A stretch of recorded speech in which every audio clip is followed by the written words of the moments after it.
नमस्कार, मैं वीरम देव, assistant professor Hindi, राजकीय कन्या महाविद्यालय बूंदी। आज के इस छोटे से वीडियो में हम ये जानकारी लेना चाह रहे हैं कि काव्य के तत्व या काव्य के अंग या काव्य के पक्ष कौन कौन से होते हैं। काव्य में प्रमुख रूप से दो पक्ष माने गए हैं, कला पक्ष और भाव पक्ष।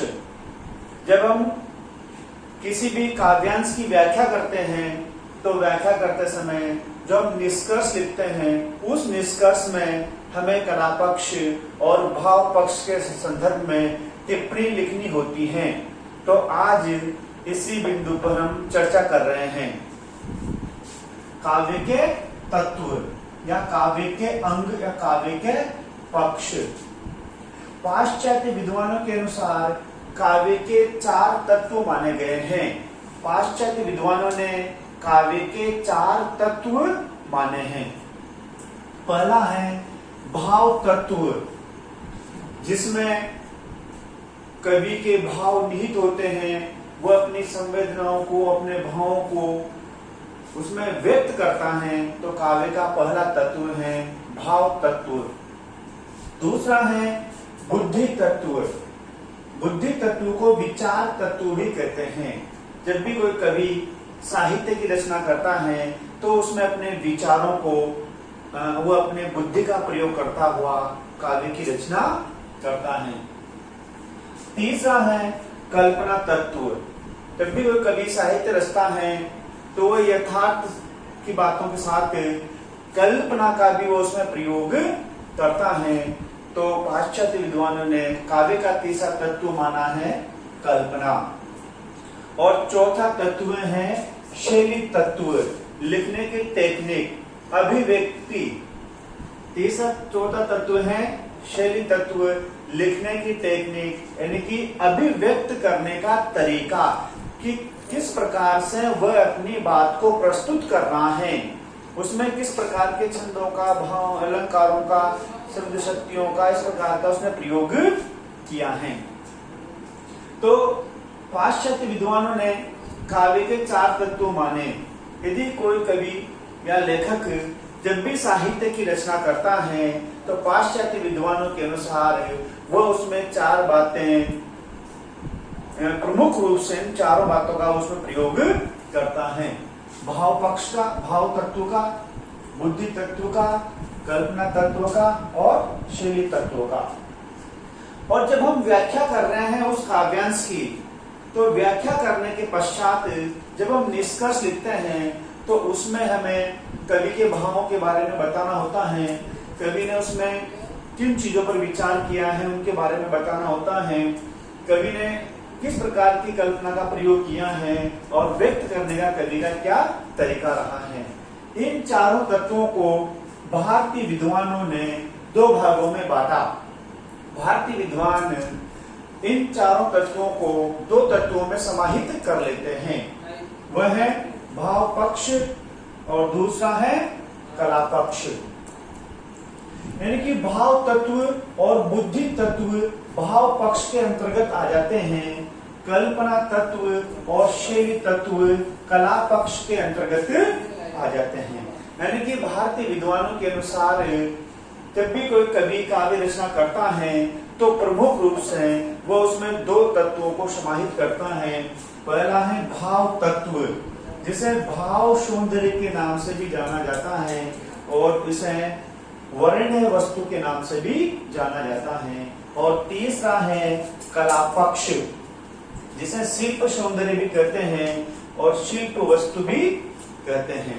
यानी कि साहित्य की रचना करते समय कवि उसमें अपने भावों को व्यक्त करता है और उन भावों को व्यक्त किस प्रकार से करता है वह कहलाता है कला पक्ष।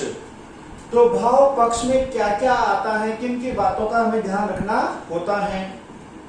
भाव पक्ष के अंतर्गत किसी काव्य का मूल कथ्य, जो काव्य है उसका जो मूल कथानक है, वह मूल कथानक कवि ने अपने भावों के द्वारा जो लिखा है वह मूल कथ्य आता है भाव पक्ष के अंतर्गत। दूसरा है अनुभूति या संवेदना। कवि जो महसूस कर रहा है, जो अनुभव कर रहा है, उसकी जो संवेदनाएं हैं वह भी भाव पक्ष के अंतर्गत आती हैं। और तीसरा है चिंतन पक्ष। वह अपनी अनुभूति को चिंतन मनन के द्वारा उसे और अच्छा निकाल ला सकता है, उसमें और भी अच्छा उसको वो रूप दे सकता है।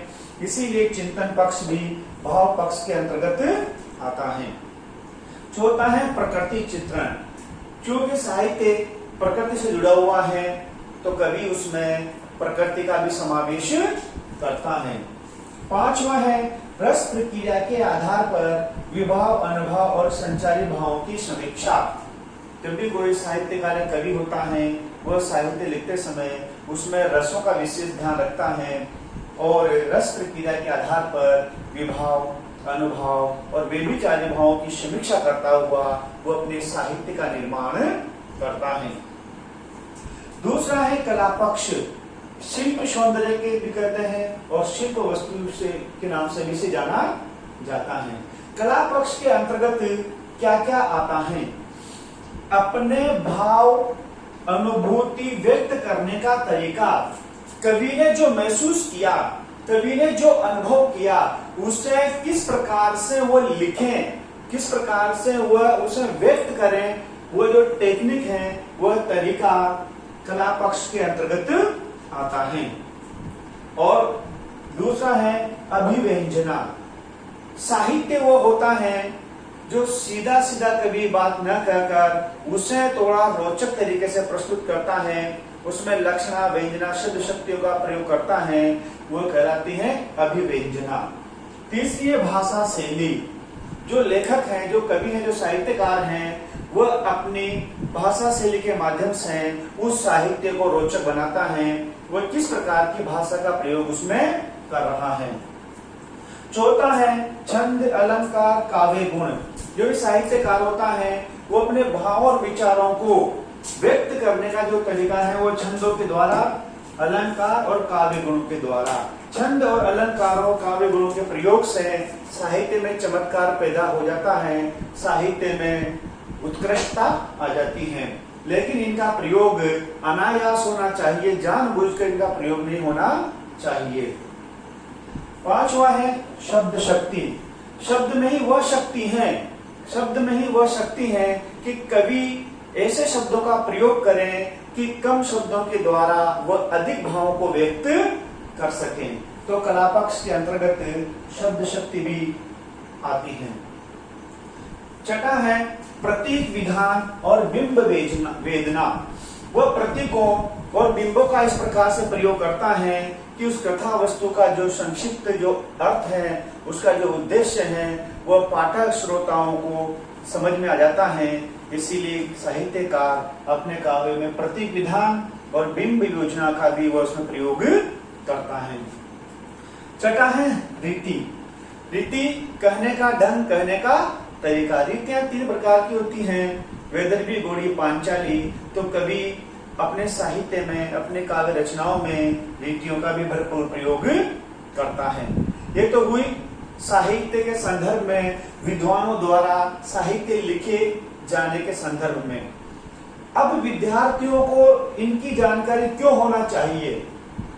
जब भी हम किसी काव्यांश की या किसी गद्यांश की व्याख्या कर रहे होते हैं तो व्याख्या करते समय जो निष्कर्ष होता है उस निष्कर्ष के अंतर्गत हमें ये बताना होता है कि कवि ने इसमें किस प्रकार की, कवि ने इसमें कैसे भाव, कैसे विचारों को उसमें व्यक्त किया है, कवि ने इसमें कौन सी भाषा शैली का प्रयोग किया है, इसमें कौन से छंद हैं, अलंकार हैं, काव्य गुण हैं, रस है, और इसमें चिंतन पक्ष और उसकी जो मूल संवेदना है, उसकी जो मूल अभिव्यक्ति है, वह किस प्रकार से व्यक्त हुई है। तो जब भी हम व्याख्या करें किसी भी काव्यांश की या किसी भी कथा की, तो उसमें हमें इन बातों का ध्यान रखना चाहिए। कम से कम हमें 3-4 बिंदु उस विशेष के रूप में लिखने चाहिए। कवि इसमें क्या कहना चाह रहा है, कवि का क्या उद्देश्य है, इसकी भाषा शैली कैसी है, इसमें छंद, अलंकार, काव्य गुण, शब्द शक्तियों का किस प्रकार से प्रयोग हुआ है। धन्यवाद।